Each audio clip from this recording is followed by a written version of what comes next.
Hello everyone. Today I'm going to teach you Basic Energy Healing 101.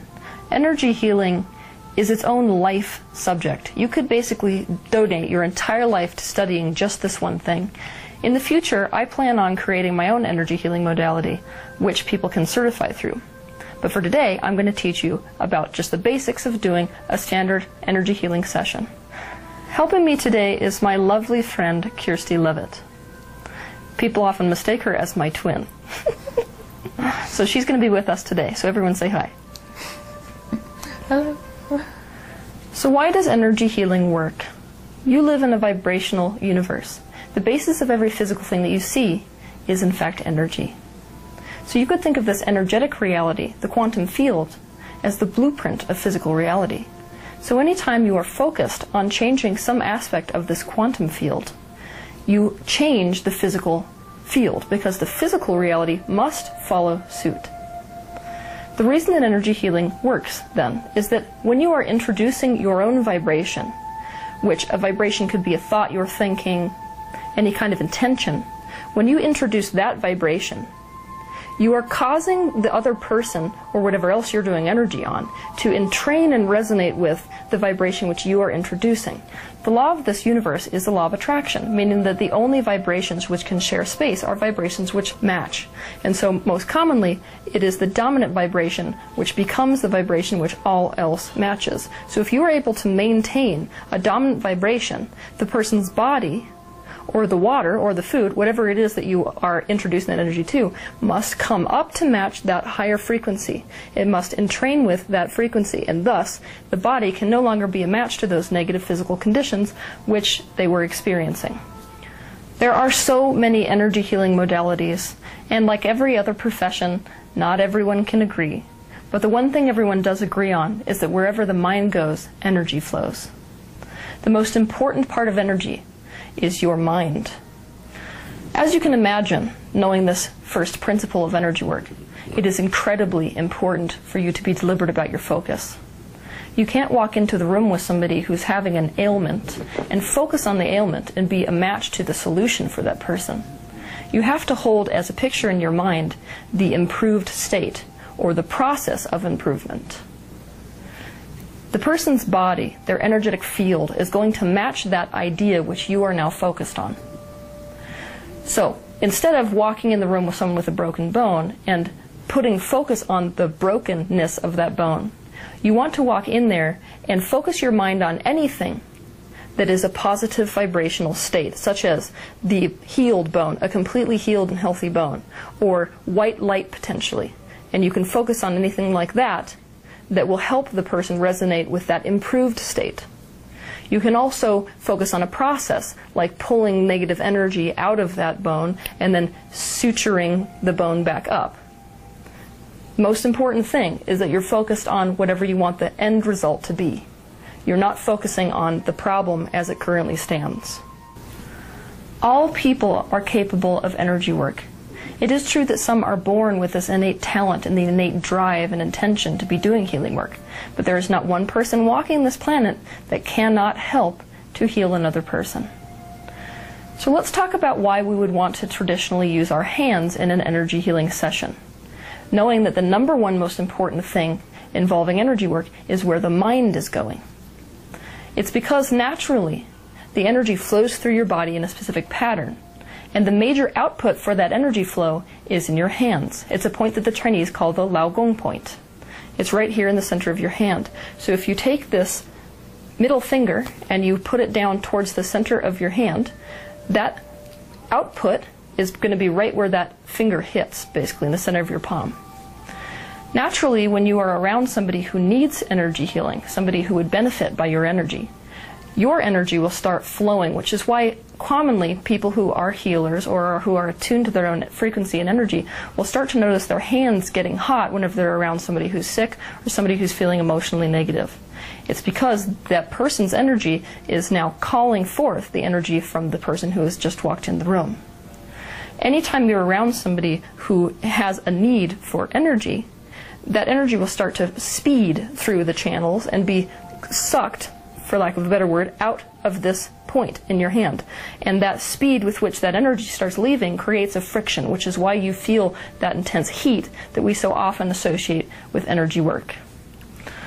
The next thing to understand about energy work is that it's not really us that is healing the other person. All we are doing is introducing a resonance which is more beneficial to them. We are acting as a catalyst. We are providing an offering which is a frequency, and it's the person's choice to match that frequency. If you are introducing a dominant frequency, chances are they are going to accept and adopt that frequency and thus match it. That is why healing actually occurs. Breathing amplifies life force, and thus it amplifies energy. That's why anytime you're doing an energy healing session, you want to be attuned to your breathing. You can amplify energy by breathing, and you can bring energy in while you are breathing. That means that if you're feeling like you're being depleted at any point during the session, all you need to do is focus on bringing in energy while you're breathing and pushing energy out while you're breathing out. Breath is a totally invaluable tool when it comes to energy healing. Every one of you is going to be tuning into energy in a different way. So when you're doing an energy work session, you want to pay attention to the mental images you're receiving or being inspired to hold on to. Those images which it seems most intuitively would help the person that you're working on. You want to be attuned to the sensations in your body. Quite often when you're doing energy work on other people, there's a transference, meaning that they may not be registering what's going on, but your own body will register what's going on. So you'll start to register the pain that they're feeling, and you'll start to feel it when the energy moves. You may even experience releases of that energy through your own body. You also want to be tuned into the emotions that you're feeling, because some people are much more emotionally intuitive, meaning that it is through your emotional heart centers that you will be registering what is going on with the person you're working on and where that inspires you to go with them. Another thing is you want to tune into what they call spiritual intuition, which is just knowing. So you may just know that this color energy is supposed to go into this area of a person's body. You want to go with that. So not only being super perceptive as to what your body is perceiving from the person, but also where your intuition wants you to go with this. And so rather than be afraid of doing harm to somebody, I want you to just realize that you can let your intuition inspire you towards doing whatever it is that your intuition is telling you needs to happen with the person. So it's not like there is a right or wrong way to energy heal. There's not really a better or worse way to energy heal, because energy healing is going to manifest itself in this practitioner differently than it does in this practitioner. You want to use whatever modality you have the most intention invested in, whatever is the most believable modality for you. Because the more believable it is to you, the stronger your mind is about that concept, the higher vibration you're holding. In my personal opinion, it's always best to start an energy healing session and end an energy healing session by washing your hands. Water is an incredible purifier of energies. It easily neutralizes energies that are attaching to your hands, anything that you've brought to the energy session. So washing your hands specifically in cold water is a good way to start this whole process. So another great way to start an energy healing is by bringing energy in through your own body. We call this running energy. So you want to close your eyes and you want to visualize that there's a cord that is going from the top of your head all the way down your spine, down through your root chakra to the center of the earth, and you can imagine it hooking into the center of the earth. And from there you want to pull the energy in a spiral motion. So you're visualizing this energy spiraling up through your legs, through the core of your body, up past your head, as many feet as you'd like to take it. I usually take it about 3 feet past my head. And then spiraling back down, out through your hands. You can do this process, visualize this process, for as long as it takes you to start to feel the energy accumulating in your hands. So you want to feel that heat or tingling, any kind of sensation which would indicate that that energy is actually flowing through your hands. If you want, you can use the breath to help amplify this whole technique, which I've just taught you, called running energy. Ideally, you will be able to run this energy the entire time you're doing an energy healing session. In the beginning, it'll be difficult, meaning that you'll have to come back to it. So while you're in the middle of healing, you want to come back to doing that process quickly and then go back to energy healing. Then, what you want to do with the person that you are energy healing is you want to balance them out. So the best way to do this is to start by facing like this. You want them standing away from you. And you want to basically put your hands on both of their shoulders, and closing your eyes, you want to visualize as if the two hemispheres of their body are trying to find balance. Some of you may have seen those contraptions in the store where it's a decoration, has a division, and on the two sides are sand. And you're visualizing tipping the sand back and forth until you're finding equality. Or you can visualize this with energy. So you want to basically imagine the energy going back and forth between the two hemispheres of their body until you get it to a point where there's an even keel, so a perfect balance between the two hemispheres. Then you want to take your two thumbs and you want to take them underneath the occipital bones, which are these two bony points right at the base of the skull. And you want to focus on balancing those so that they're even. It will impress you how quickly the energy in the body will balance. And not only the energy, but the actual physical structure will balance. Sometimes with people it takes some focus, other times it takes none. Literally getting your hands this close will cause them to immediately go into balance. Then, after you have done the occipital bones, you want to come down to the shoulders and do the exact same thing. So place your hands like this on the shoulders, and you want to find that same point of balance in the shoulders. Once you've done that, you want to come down and kneel at the base of a person and put your hands like this on the ridges of their hip bones. And if you look really closely, you'll be able to notice that quite often they're off kilter. When the body energy is not balanced, you'll see one hip that's higher than the other usually. So, putting your hand there, you want to focus on that same balancing that you did in the occipital bones and on the shoulders. It's quite common for people to get off balance when you're doing this because you are changing the entire dynamic of how their body is structured. After you've done that, you can come down and do the same thing with the knees. Once you've performed that, it's now time to do an energy sweep on the person that you're running energy on. This is a lot like that technique of running energy that you did with yourself. You want to visualize either the energy running in a straight line, more like a stream, or in spirals if that works better for you.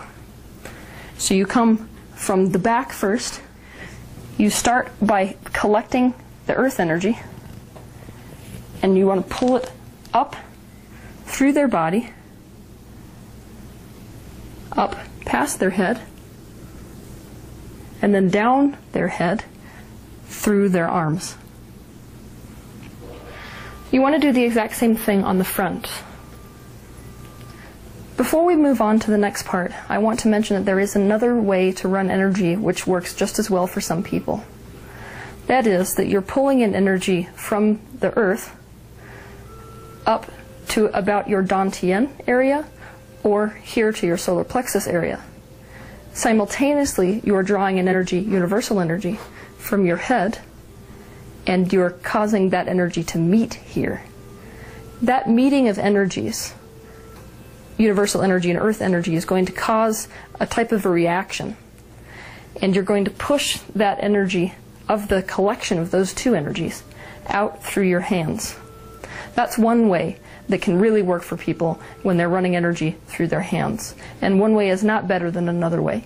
It's just some things work for some people and other things work better for other people. In China, this is the main modality that people use to do energy work, because they're all about the concept of yin-yang, which is polar energies meeting. In fact, many of the practitioners there have developed this type of an ability to such a degree that when they pull these two polar energies together at their dantian area, they're able to actually physically shock people with their energy.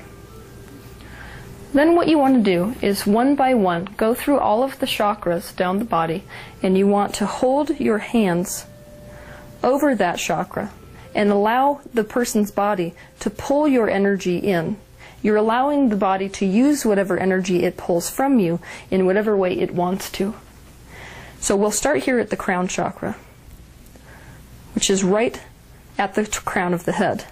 So holding your two hands there, you can move your feet till they're about shoulder width apart, which means that the energy will be flowing through your body in the easiest way. There's not going to be any restriction there. You also want the person's hands to be straight at their side, because you want the energy to be moving in a free and unrestricted manner through their body. So holding your hands here at the crown chakra, you just focus on whatever you want to focus on, whether it's a healthy state of the brain or whether it's a particular color of light energy that you are holding here. A lot of people like to use the color of the actual chakras, so when we're working with the crown chakra, we're working with the color violet. So you want to visualize whatever you want to visualize here, whatever works for you, and just let the person utilize this energy. When the person is done soaking up the energies through this particular chakra, you'll start to feel a kind of a resistance, or else emotionally you'll get a feeling of completion. That's your indication that it's time to move on to the next chakra. The next chakra you want to work on is the third eye chakra, which is the sixth chakra. It's located right in the center of the forehead, above the eyebrows. So yet again, you're putting your hands here and you are visualizing whatever it is that comes to you to visualize. And you're allowing the person's energy to suck your energy in and use it however the person wants to use it. The chakras are all associated with organ systems.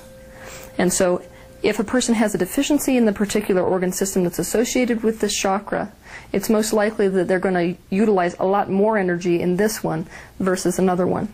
So some of these times when you're putting energy into a chakra, you'll stay there for only 3 minutes and it will be done, or even 1 minute it will be done. Others you can be at for half an hour, 45 minutes, even an hour sometimes. The next chakra you want to work on is the throat chakra. It's right at the base of the throat where the collarbones meet. There's an indentation.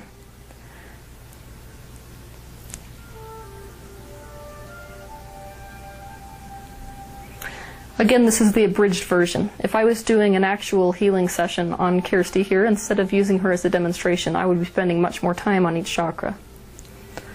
The next chakra you want to work on is the heart chakra.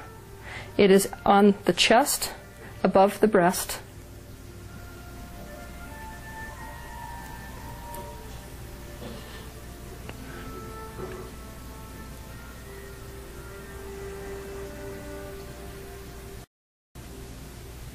The next chakra that you're going to work on is the solar plexus chakra. If you trace the ribs, the solar plexus is right below the apex of where those ribs meet, so it's below the sternum, above the belly button.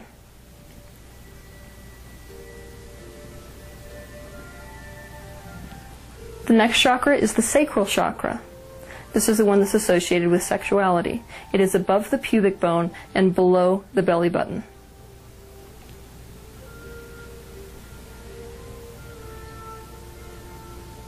If you wish, when you're doing this, you don't need to leave your hands in one space on top of the body. You can move your hands in a circular motion. Clockwise is best. Depending on who you're healing, you could either, when you're doing this process, also have your hands above the chakra, or you can place them directly against the skin. It depends whether you want to do hands-on or hands-off healing. The next chakra you're going to work on is your root chakra. The root chakra is actually located around your perineum area, so obviously you're not going to get in there when you're doing an energy session. So instead what you want to do is hold your hands right above the base of their pubic bone, like this. And you want to visualize that energy being sucked in between their legs and up through their body. Another good way to work on this is to come down more, and you can hold your hands like this.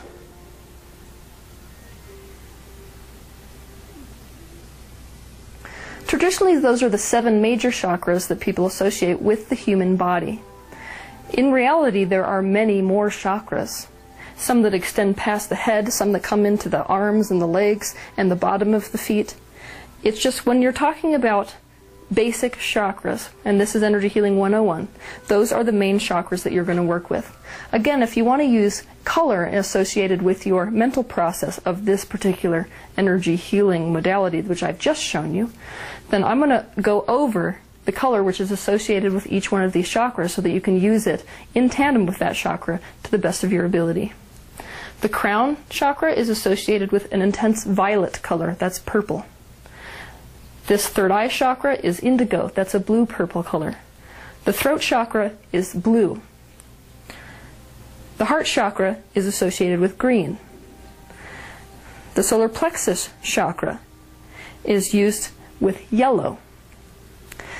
The sacral chakra is orange, and the root chakra is red. It's okay for you to use any color relative to any of the chakras, contrary to popular belief. But most often, these chakras respond the best to the energy, color of the energy, which they are associated with. And it's perfectly fine for you to use any hue within that range. So when we're working with the throat chakra, say, you can use a dark blue, a light blue, whatever type of blue you want to use. You're not restricted with energy work as much as you would think. Once you have done that process in the body, you can ask the person if there's a specific location, maybe you knew it before they even showed up for the appointment. You can ask them if there's a specific area which they want you to focus on, a point which they're feeling pain or experiencing some negative symptom. After you've done your work with the chakras, you can focus on any specific problem which the person has come to you with. So let's say that Kierstie here had come to me with pain in her elbow. I could address this in multiple ways. The first way is by sandwiching the problem in a field of energy.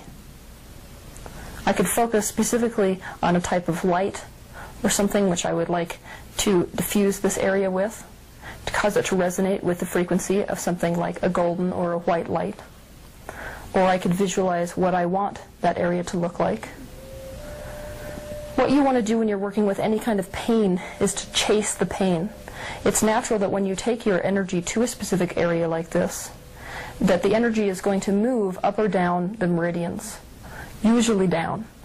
And so if I'm working on this particular area, it's quite common for the pain suddenly to shift down the arm, more towards the fingertips or towards the wrist.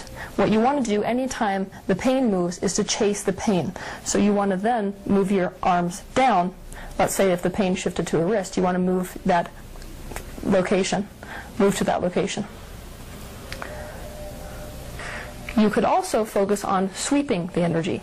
So imagining that that energy that you are now putting in is going through her arm, I could sweep the energy down, out her arm. You will intuitively know where the meridians are in the body. You don't need to learn that from me. So when you're working on something like the shoulder, you might intuitively just feel like the energy should move down the arm. Trust that intuition.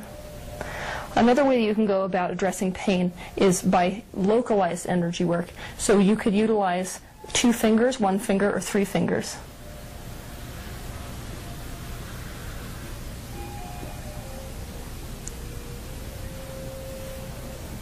You always want to keep an open dialogue with the person that you're working on. It's more difficult when you're using animals. That takes more of your own intuition to know what it is that's going on with them. But with people, you can have an open dialogue so that your patient or whoever you're working on can tell you what they're feeling in their body, whether the energy is changing, whether the pain has moved. It's going to help you know where to go next. If at any time during your energy session you start feeling a staticky sensation on any part of your body, especially your hands, that's the indication that you're starting to adopt the vibration which they are offering. That is not a positive sensation. And so you want to either run energy, specifically visualizing running it out your hands, kind of like water flushing through that energy which is coagulated, or you want to go and wash your hands in cold water again and come back to the energy healing session.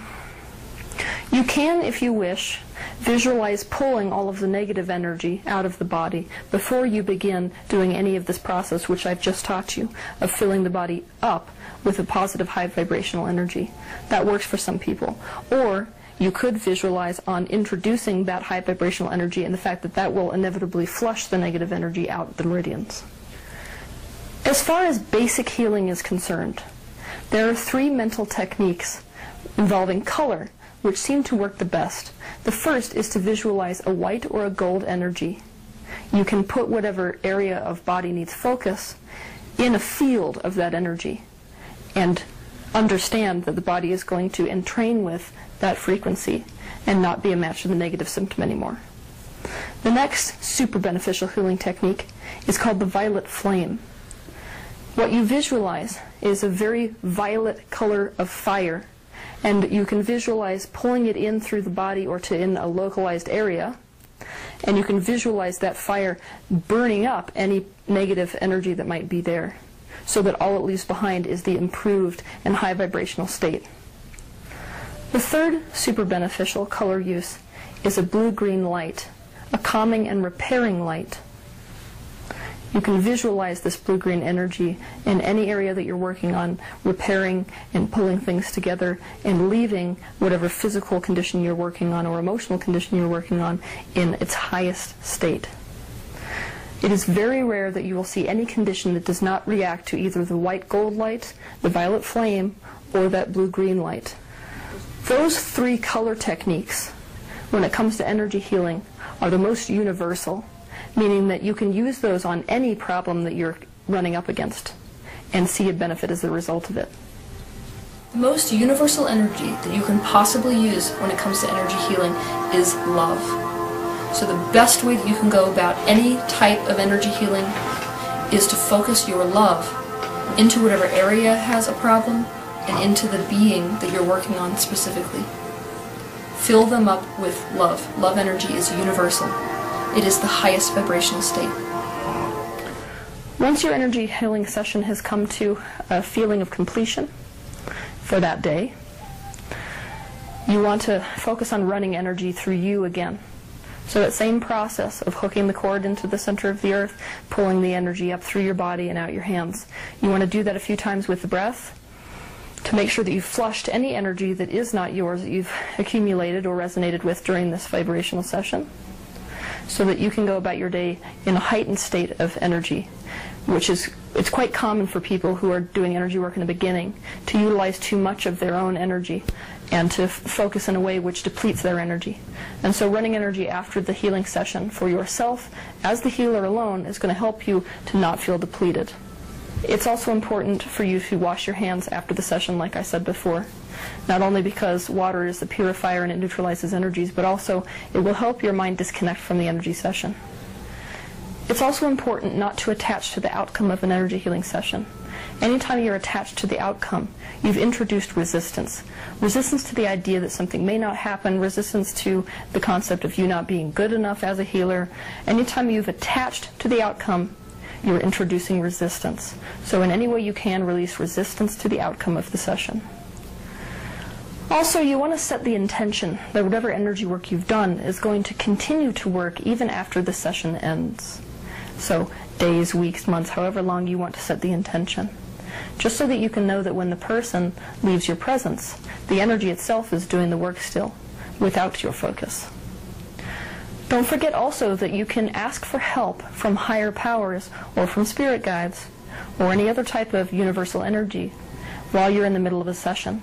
Sometimes you may meet with a problem which feels a bit out of your range of comfort. When you run into that, it's a very good time to ask for universal energy or whatever higher power you associate with to come and assist the session. And I promise you that it will. So that's the basic 101 way to do just your basic energy healing session. I want to reiterate here before you go try it yourself that imagination is not trivial. Imagination is how all of this occurs. Everything that occurs in the mind must occur on the physical level. And the stronger that your focus is upon those things that your imagination is inspiring you towards creating, the stronger the energy healing session will be. The most important part of energy healing is that you trust your intuition. You really do know what to do with somebody who comes to you for help. If you listen to your intuition, you will know exactly what to do and what to focus on in order to help that person reach their optimal state. It doesn't matter what I say or what anybody else says. If you feel a positive inspiration, that is your indication that it's time to act on it. So go ahead and try this energy healing for yourself. I'll be answering any questions that you come up with relative to energy healing in the future. Have a good week.